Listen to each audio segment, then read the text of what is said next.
Welcome to Raising OKC Kids, Conversations with Metro Family in Oklahoma City.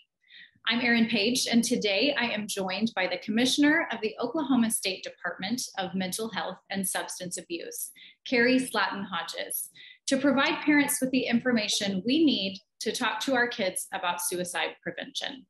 Welcome, Commissioner. Thanks so much for joining me. Oh, it's a pleasure. Thanks for having me. Before we get started, I'd like to tell our listeners a bit more about you. Prior to her current role, Commissioner Slatin Hodges served 12 years as the Deputy Commissioner for the Department of Mental Health and Substance Abuse, overseeing treatment and recovery services through state-operated and contracted treatment providers. She serves on the National Association of State Mental Health Program Directors Board of Directors. As a licensed professional counselor for more than 30 years, she has hands-on experience in the field of mental health. She has held a variety of clinical and administrative positions in both the public and private sectors, delivering and managing all aspects of behavioral health services in rural and urban settings. Commissioner, to start us off today, first, I'd love to hear from you. What is the most rewarding part of the work you and your team do every day at the Oklahoma State Department of Mental Health and Substance Abuse? Well, definitely the most rewarding is when we get to hear from persons who have had services about where they are today and the things that they're achieving. That's absolutely the best part. I will never tire of that for my entire life. It's so wonderful to hear of people who have overcome so much, who were either in the throes of addiction or having serious mental health issues that were interrupting their ability to live their life to the fullest. And then to have them come back and tell us about where they are now and the things they've achieved is it's just magic. You all really do incredible work, and I can imagine how fulfilling that is to get to see the individual lives that you all get to impact. So September is National Suicide Prevention Awareness Month, and today we really want to get your expert advice to give parents the tools we need to talk about suicide with our kids, be aware of the signs of a child contemplating suicide, and know how to effectively intervene. So first, how do we even bring up the topic of suicide with our kids? And what's the right age to start having these conversations? Well, I think that's a really good question. And it's something that I think is on parents' minds all the time. And especially nowadays, as you hear more and more about the emotional distress that kids are under. And you'll read different studies about the higher percentages of kids who have these thoughts. And kids are exposed to so much more now. So even maybe folks who had not thought about something like that can see it as an option now, where before they may have not even ever had that thought in their head. So I do think it's incredibly important to have an open dialogue with your kid.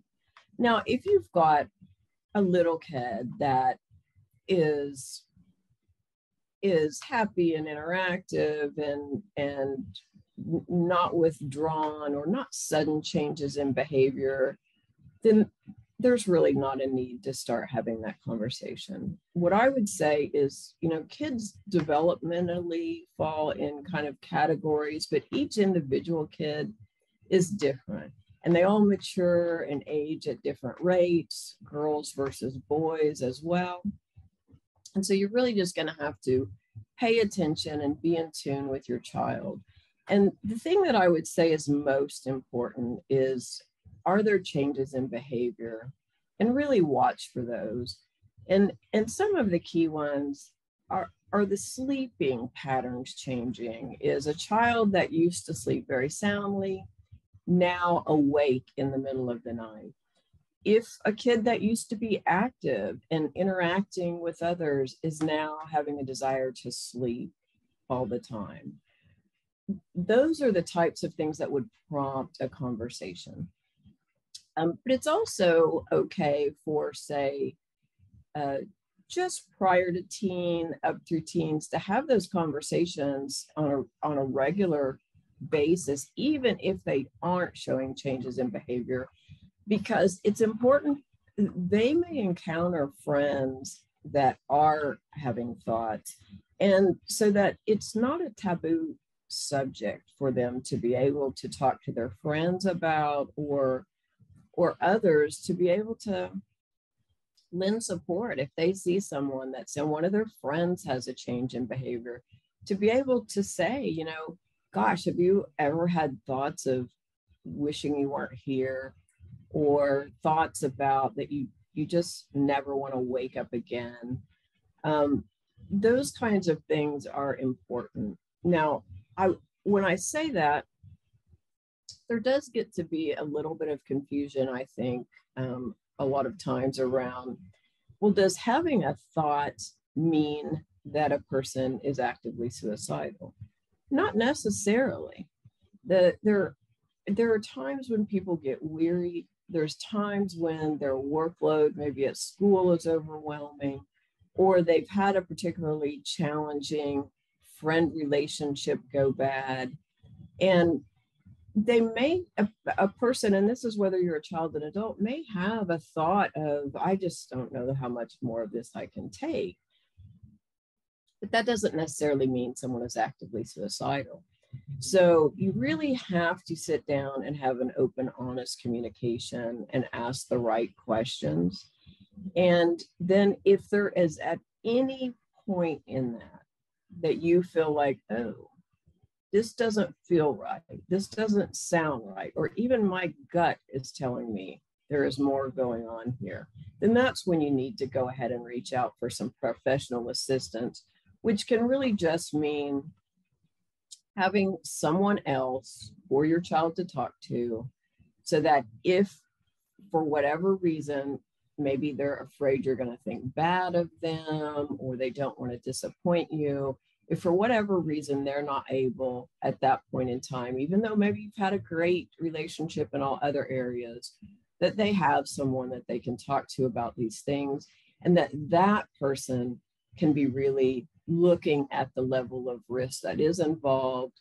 And they'll also then have communication with you as the parent about what they're seeing and what things you might want to be cautious about. So, so first and foremost, open and honest dialogue anywhere that you can. Be observant of behaviors, changes in grades, loss of interest in activities that they used to have an interest in, or withdrawing from friends and family, or all kinds of behaviors that should prompt having conversations with your kids. And then at that point in time, if you feel like that conversation is not getting what you feel like is needed or at the root of the problem, that's when you need to reach out. Such great information and advice. And I really appreciate the nuance of those questions you shared that we could ask, you know, and I think when I think about talking to kids about suicide, I'm thinking of asking, are you thinking of committing suicide? Are you thinking of trying to kill yourself? But those questions that you posed, you know, where you're trying to kind of determine, do you not want to wake up tomorrow? Do you not want to be here anymore? And that seems to me, as I'm hearing you talk through that, a little bit of an easier conversation to have with your kids, or something easier for them maybe to admit to you. Yes. So yeah, let's talk about some of those nuanced feelings to start opening that conversation. And then, you know, you can have conversations about, you know, if your kid were to say, you know, yeah, I feel that way sometimes. And, you know, then it's okay to say, you know, sometimes I feel really overwhelmed too. And, you know, and I can give you an example of when I had a lot going on and that I felt like I didn't feel like getting out of bed. And then explain that and say, does this seem similar to how you're feeling right now? Or does yours feel different than that? And really just try to to be as open and honest. And I think one of the things that having those conversations can lead to that is so important culturally, really, is for it not to be so taboo to have these conversations. And I will tell you, if you ask someone, are you thinking of killing yourself, or are you thinking of committing suicide, just as you said, that can be a real conversation ender. If someone truly is actively feeling that way and they don't want you to know, you're likely to answer that question no. But if you start talking about feelings and whether you're feeling overwhelmed and those types of things, you can start getting a lot more information from a more subtle kind of line of conversation. And, as parents, you may never do this, but it's so easy to fall into the parent cycle of saying, I'm asking you a question and you need to answer it. And these are more subtle conversations. Sometimes you almost have to put I am the one in charge and you're the one that's listening aside a little bit to say, let's just dig a little bit deeper. Let's just have a conversation. That's so helpful. And the idea of kind of bringing into these conversations depression or that feeling of overwhelm, it's more of a kind of holistic, well-rounded conversation about all of those feelings. I love that you mentioned normalizing what we as the parent are feeling. I know that's usually the way I can get my kids to open up and have hard conversations with them if I share something about what I have been through. Yes. What do we as parents need to know about our family history, or if our kids have potential predisposition to depression? And then how does that play into these kinds of conversations? That's such a great question, because one of the things that we do know about many psychiatric illnesses is that there's a genetic link. And what seems to happen as people is we all have predispositions towards things. You may have a predisposition towards high blood pressure. You may have a predisposition towards diabetes. You may have a predisposition towards depression or anxiety. And so if you understand and look at honestly your family history and see what has gone on, both from health and a mental health standpoint, what we know then is when you have times of stress, then those predispositions start to become symptoms. And that can be on the health side, and it also can be on the mental health side. So if you and your sister and your uncle all suffered from depression, then that's something you need to keep an eye on with your child. And oftentimes in families, what you'll see is you'll have one child who seems to be the complete opposite of depression. And you'll have another child that will have a tendency to view life through a more depressive lens. And that really is a result of their genetics and how they were built. And so really being able to be aware of that and to take that into account. Now, that doesn't mean that they need to be the child that has no predisposition towards it. It just means that like any other condition is something you want to keep an eye on. And also to make sure that there is a lot of self-care that goes on in your household, in your family. Because the thing that prevents those predispositions, oftentimes, not always, but those predispositions from becoming full-blown symptoms or disorders is what happens when there's high levels of stress. Am I getting plenty of sleep? Am I having enough downtime? Am I getting regular exercise? Am I eating healthy? And all of us as humans, unfortunately, whether you're a child or an adult, in times of high stress, tend to drop all the self-care habits. And then that starts to increase the symptoms on top of the stress already. So that's something as a parent, you can really kind of monitor if it's getting to be around test time or tryout times or those any area that you think might increase stress in your child's life, is to really stick with those, what time we're going to bed, when we start winding down to go to bed, what kinds of rituals help us go to sleep. Is that we make sure we took a walk after dinner so that we got some exercise to release some of that stress? Is it that we read for 30 minutes before we go to bed? And then as you're fixing meals or your child is selecting items, try to make sure that you get things in there that we know are actually going to combat stress, whether it's, vegetables, healthy fruits, all of those types of things. People don't necessarily realize what a huge difference that can make a huge difference.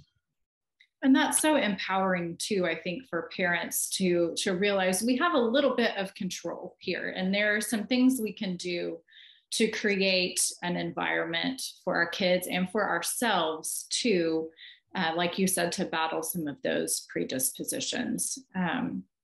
You talked some about signs or symptoms that a child could be having suicidal thoughts: change in grades, change in sleep patterns, interests. Are there any others we need to be aware of as parents, especially any that might not be as intuitive? Well, I think one of the things in society today that is really important for us to keep a pulse on is your child experiencing what I would say is bullying?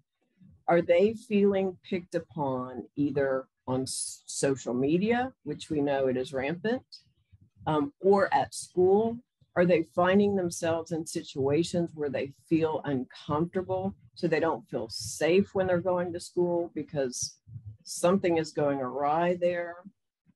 So those kinds of conversations and notations about what are my child's social interactions like. And the other thing that is a huge mitigating factor is, does your child have some close friends they have developed that they can talk to as well? But those are some really big drivers in our society today. And I would say, the more we know about social media, the more scary it is in terms of driving eating disorders in females, and in particular youth. The amount of bullying that goes on in social media, the distorted views that kids can develop about what their life should be like compared to what they're seeing on a lot of these platforms. And so I would say, as a parent, making sure that is limited, that there is an amount of time or that type of thing. And also just really inquiring about, I hear that sometimes in social media platforms, people can be more hostile or more critical than they would be face to face. Have you ever experienced something like that? And to be able to share and find those conversations, because unfortunately nowadays those are big drivers. That is so helpful. Thank you. Okay, if we suspect that our own child or a child we care about is having suicidal thoughts or might act on those thoughts, especially if we're having those conversations with our kids, like you said, and our instincts are telling us that something is wrong, what do we do? And is there training that parents or caregivers can go through to learn how to effectively respond? Yes and yes. The first piece I would say today is to call 988, because when you call 988, there's a number of things that they can help you with or can happen. One is they can tell you about resources in your area, where you might be able to receive further assistance if that's what you're looking for. But they can also listen very carefully to you and what you're seeing and what's happening. And they can make a determination of, if you would like someone to come out now, we'll send someone out. And we can all sit down together and we can start this process right away. If what is going on is at that level, that you are that concerned, then they can send a mobile team out who can sit down with you and kind of start that whole process and have conversations with your child as well. Now, they'll always try to have them as family conversations, but if they're feeling like they're hitting a barrier there, then they'll do some particular conversations with the child and then loop you back in. But so 988 is such a resource, and it's actually a resource for kids themselves too.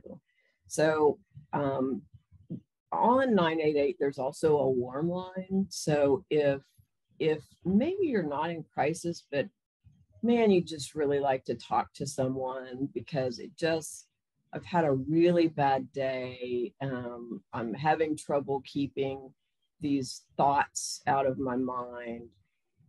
There's a warm line where a teen or yourself can just talk to someone.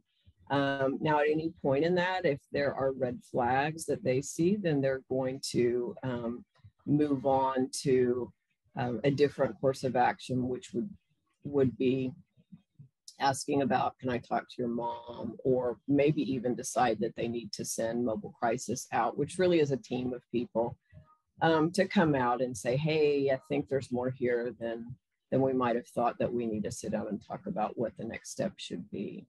So I would say call 988. Now, they're 988. If it is more that you're seeing kind of a slight trend, you can always have that conversation with your pediatrician or primary care physician as well. They're oftentimes have great information and insight they can share with you and have conversations with your child, and then also kind of link you up for further care as well if that's needed. So those are the two things that I would recommend. And honestly, my favorite is calling 988, because sometimes when you're feeling anxious about your child, you want to talk to someone right away. And that's a way you can do that. And I want to talk more about 988. This is obviously a really heavy topic for a lot of our listeners today. And so if you're listening and you're not familiar with 988, this is a fairly new development. It's really exciting. The Oklahoma State Department of Mental Health and Substance Abuse recently released this new statewide mental health hotline. It replaces the 11-digit National Suicide Prevention Lifeline number. So like the commissioner said, you call 988. It's operating 24/7. It offers services for mental health crisis calls. Those operators are licensed and certified health crisis specialists, like she mentioned. They can answer calls and connect to and dispatch those local services and mobile crisis teams. So Commissioner, you talked a little bit about an example of when a parent might want to call 988, either in crisis or if you just need someone to talk to. What can you tell us so far about the success of 988, and what is your vision for how it continues to grow and serve more people going forward? Well, so, it's interesting, 988, our federal legislature a couple of years ago decided that we needed an easy number for mental health issues. Thank goodness, because most people, when they are in a crisis, the only number they have is 911. Well, if you dial 911, you get a police response, and that's not really necessarily the level of intervention that you need or desire, and it prevents a lot of people from reaching out. So in Oklahoma, we took advantage of having this national turned on number. Now it's from any landline or cell phone, to say, let's build this whole system around this number. So as you mentioned, you can call, 24/7. It also has text and chat, which is great in that teens and younger folks love that. They prefer not to have a conversation face to face, oftentimes, if they can. And so they can text 988, and they'll get a response immediately and can start having a dialogue that way about what's going on or how they're feeling, etc. But it is a wonderful opportunity, because there really is no wrong time to call 988. You may think, well, I don't know if this qualifies as a crisis. It doesn't have to be. If you need information, you want to talk, or it can be a crisis. Any and all of those things. What it really is a connection to care.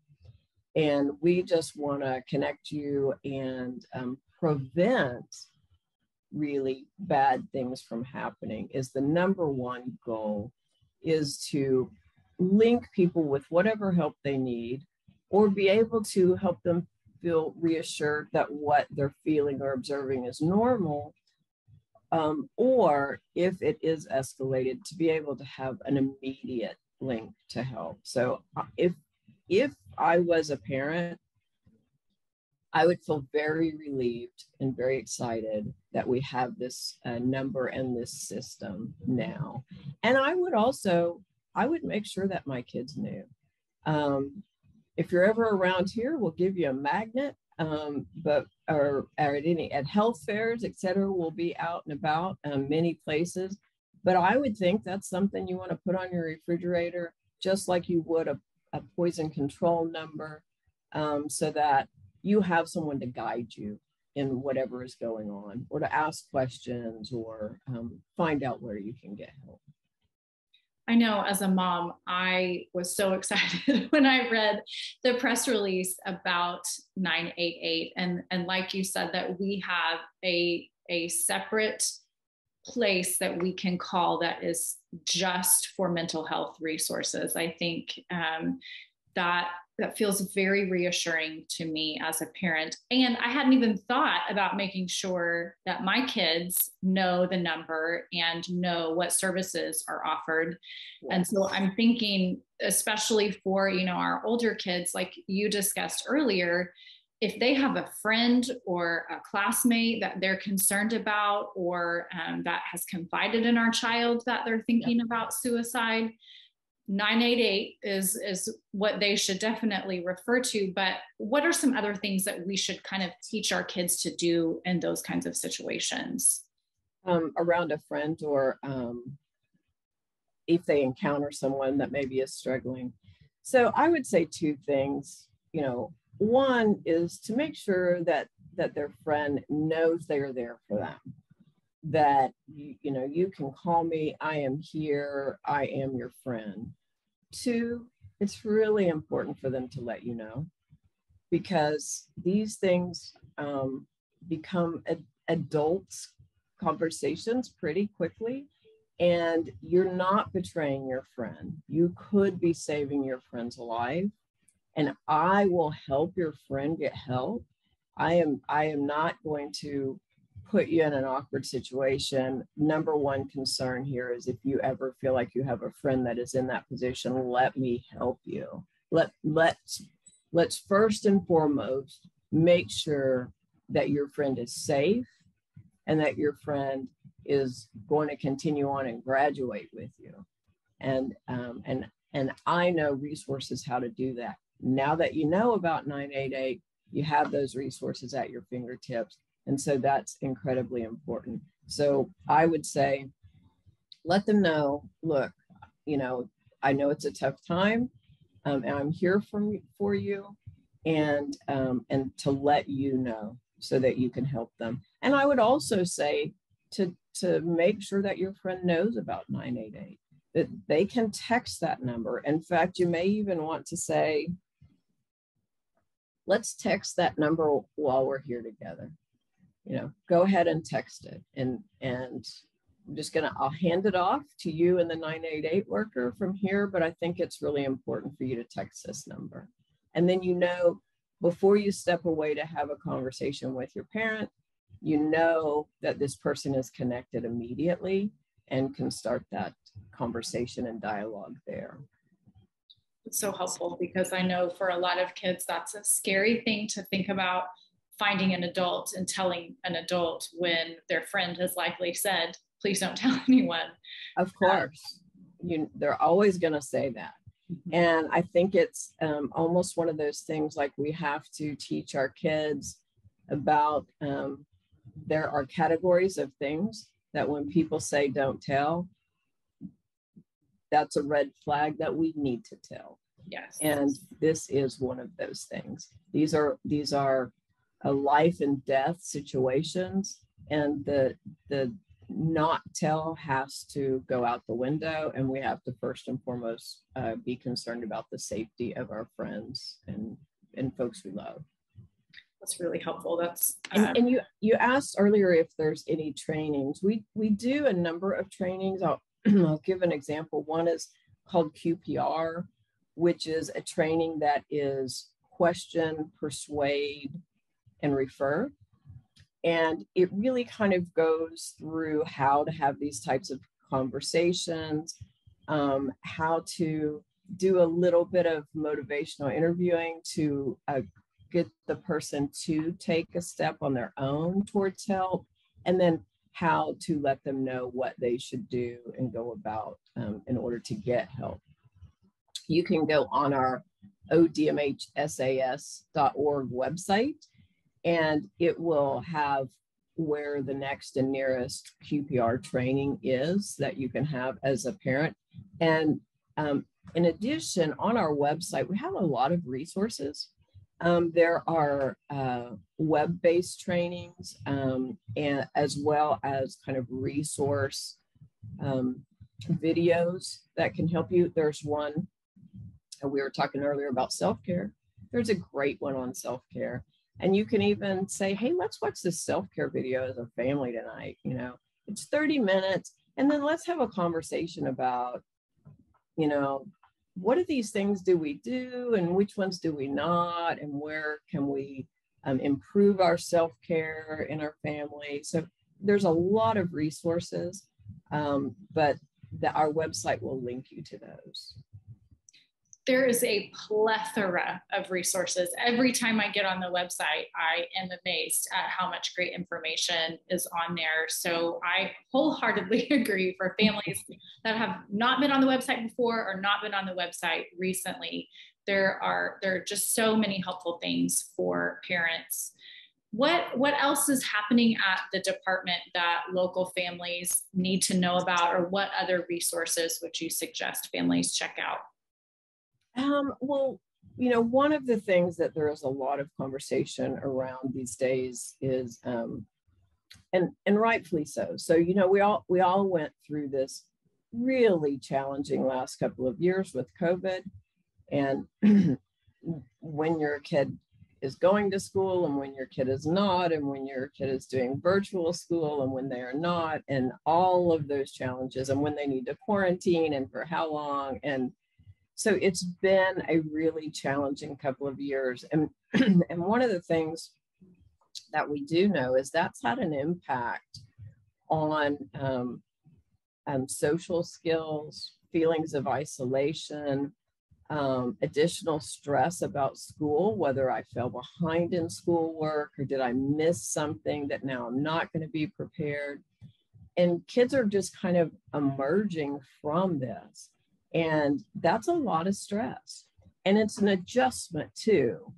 being back in school and being in these social interaction settings, and the demands of the classroom and the demands of homework. And so all of that is challenging. And as we start back to school, you know, really be mindful of, I'm a little older, but school is not what it was when I was a kid. The amount of homework that kids have nowadays is just, would never have been thought of back when I was going to school. You went to school, you might have had maybe 30 minutes of things that you had to complete, and then you were free to run and laugh and get outdoors and ride your bike and have a good time. And nowadays, there is a lot more pressure on kids. There's a lot more demands. There's a lot more homework, all leading to a lot more stress and a lot more fatigue. And so I would be mindful of that and see what kind of time you can build into your family's schedule for downtime, for family activities that don't have to be anything terribly exciting. It can be, let's go for a bike ride. You know, let's all walk the dog together this evening, hopefully as the temperatures decline a little bit. And make sure you're building in those things as we start back to school. But I would also say school systems are looking to increase the amount of availability of counseling that they may offer. And we have a wealth of services through our provider network that also are going to schools. And it's interesting, this last year, there was a bill passed on the legislature that said all schools must work with and develop an MOU with we call them the community mental health centers or CCBHCs, but with the safety net provider in their community for what to do in case of emergency. What to do when a child makes a statement about wanting to die, what to do when behavior has become so aggressive you'd call it violent. All these types of things as this stress builds on, or people are dealing with additional stress. And so we're really trying to strengthen connections at school to opportunities for youth if they do need to talk to someone or that sort of thing. So I think you'll just continue to see more and more of that happening, is schools being more and more mindful about the mental health of kids and the demands that are placed on kids, and building that in, whether it be into classroom models that they use or after school activities, and really trying to build mental health types of activities and additions into the daily routine. So we've been partnering with schools to work on that, and that's something that I hope we see a lot of fruition around in the next couple of years. That's really encouraging and exciting to hear. So as we wrap up, kind of in tandem with that, what's your top piece of advice for parents on how we can prioritize and check in with our kids' mental health at home this school year? Well, first off, I would say having raised kids, I know it is not easy. It's easier when they're younger. It's a different kind of challenge when they're younger. You maybe are a little more exhausted when they're younger because you're just trying to keep them out of everything, and and keep up with that high activity level is so much.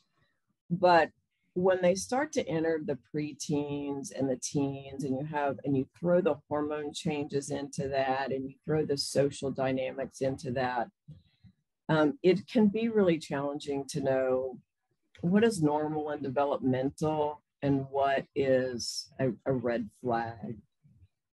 Because part of the normal developmental is to start to be more independent, to start to pull away from the family a little, to start to connect with their social group more than their family. And so it can be tricky. So what I would say is to try to find opportunities to spend with your kids that allow for free dialogue of conversation. That could be as easy as going shopping for a new pair of shoes or taking a bike ride, to allow those times where, or a car trip, where conversation is something you do because you're focused on another activity. We're playing horse, shooting some baskets in the driveway, but at the same time, we can be having a conversation.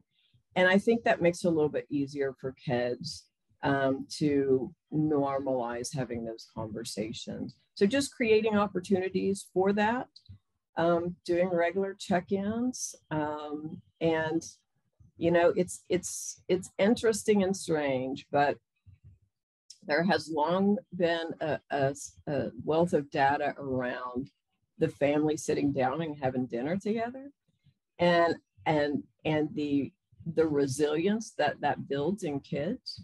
And I think one of the reasons that is because that's one of those activities, again, where you're doing something else. So all the pressure is not on you, but at the same time, it can allow for conversation to free flow about, you know, what was the best thing about your day? Were there any challenges?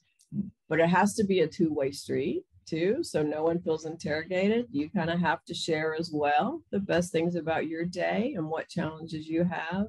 And that just continues to build that relationship and free-flowing open communication, and just to create opportunities like that to have dialogues with your kids that seem just a normal part of your everyday life. That's such great advice, and feels like an easy way for this particular overwhelmed mom to build in those times for conversation with my kid. Yes. Thank you so much for joining me today. And thank you especially for all the incredible work that you and your team are doing every day. Well, thank you. We have the most passionate people here. It's just amazing. We all live for making a better Oklahoma and a better place for all of us, but in particularly so that we can be as mentally healthy as possible. And you all do an incredible job. Thank you. For our listeners, be sure to check out the Oklahoma State Department of Mental Health and Substance Abuse wrote a column in Metro Family's September-October issue on talking to kids about substance use. You can find that at metrofamilymagazine.com. There are some really sobering statistics about marijuana and alcohol use by kids in Oklahoma, but there are some great tips, advice, conversation starters for parents to have with your kids to really help them understand substance use and abuse. Plus, you can find more parenting resources on a variety of topics provided by the department at familyfieldguide.org.